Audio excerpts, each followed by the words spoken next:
Konflik lama. Kamu siapa? Apa kita saling kenal? Tanya Damar dengan wajah bingung. Lelaki kurus itu terlihat terkejut. Ada rasa kecewa dan amarah yang terpancar dari wajahnya. Oh, jadi kamu pura-pura tidak kenal. Kamu pasti salah orang, jawab Damar. Alah, omong kosong. Sepertinya kamu benar-benar tidak ingat ya, tapi aku masih ingat dengan jelas. Dari dulu, aku tidak sabar menghabisimu. Lelaki kurus itu menggertakkan giginya dan berkata, 5 tahun lalu, kita rekan kerja di Lucky Group, ingat. Dulu aku atasanmu, dan karena kamu aku dipecat. Damar masih linglung, tapi soal Lucky Group dia masih ingat. 5 tahun lalu, Damar ke NJ untuk melakukan misi. Misi itulah di mana kakek Hartono diselamatkan oleh Damar.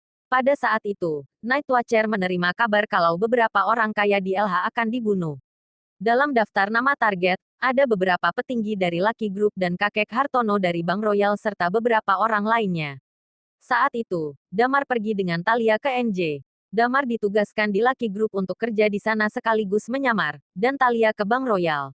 Hal itulah yang membuat mereka berdua memiliki kartu berlian dari Bank Royal. Pada saat yang sama, Lucky Group memberi Damar beberapa saham. Keuntungan yang didapatkan langsung ditransfer ke rekening Damar secara rutin setiap tahunnya. Mendengar ucapan lelaki kurus ini, Damar langsung teringat masa lalu. Setelah memperhatikan dengan seksama, Damar merasa lelaki ini terlihat familiar. Dia berpikir sejenak sebelum akhirnya berkata, oh benar, aku ingat Lucky Group.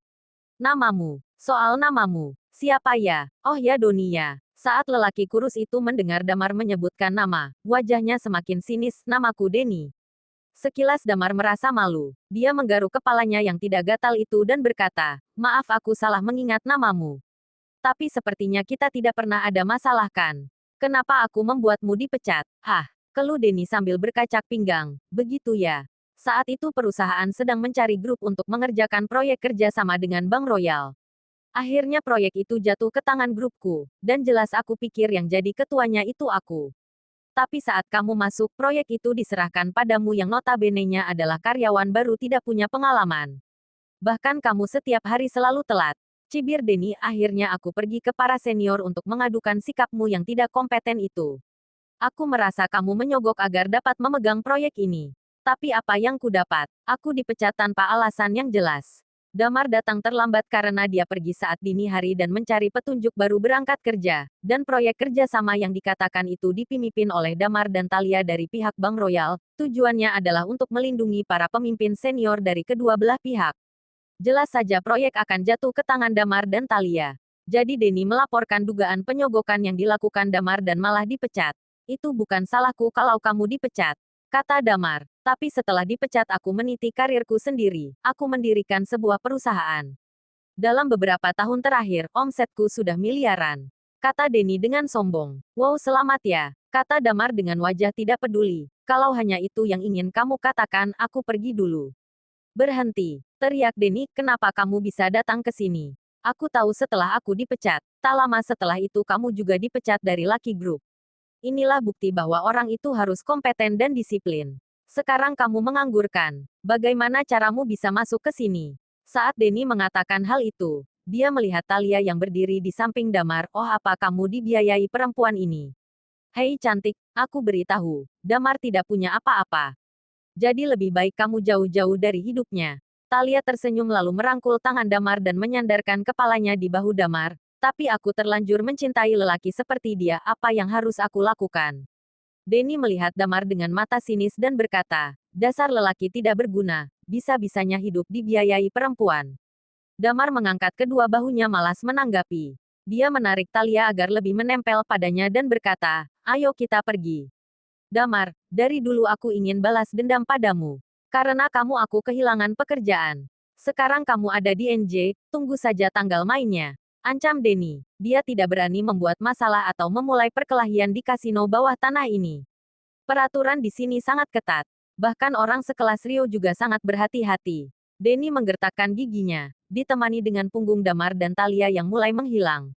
Denny. Seseorang menepuk bahu Denny. Denny berbalik dan mendapati orang yang dikenalnya, Dr. Samuel. Benar, nama Samuel cukup dikenal di NJ. Walaupun Samuel terbilang cukup muda, kemampuannya cukup baik. Gurunya secara bangga mengatakan kalau Samuel adalah murid terbaiknya. Jadi reputasi Samuel sangat bagus di NJ. Karena hal inilah Samuel dipilih menjadi terapis kakek Hartono. Samuel tersenyum pada Denny dan berkata, apa kamu kenal mereka? Aku kenal yang lelaki, kata Denny dengan kesal. Cecunguk itu pernah kerja di Lucky Group 5 tahun lalu, dan gara-gara dia aku dipecat dari sana. Hah, apa kamu tahu dia datang dari mana? Tanya Samuel. Walaupun Denny sedikit merasa aneh kenapa Samuel tertarik dengan Damar. Dia menjawab dengan jelas, setelah aku dipecat, aku menyelidiki siapa dia. Dia hanya orang biasa, asalnya dari kota JC. Dia dulu mengambil proyek yang harusnya aku garap.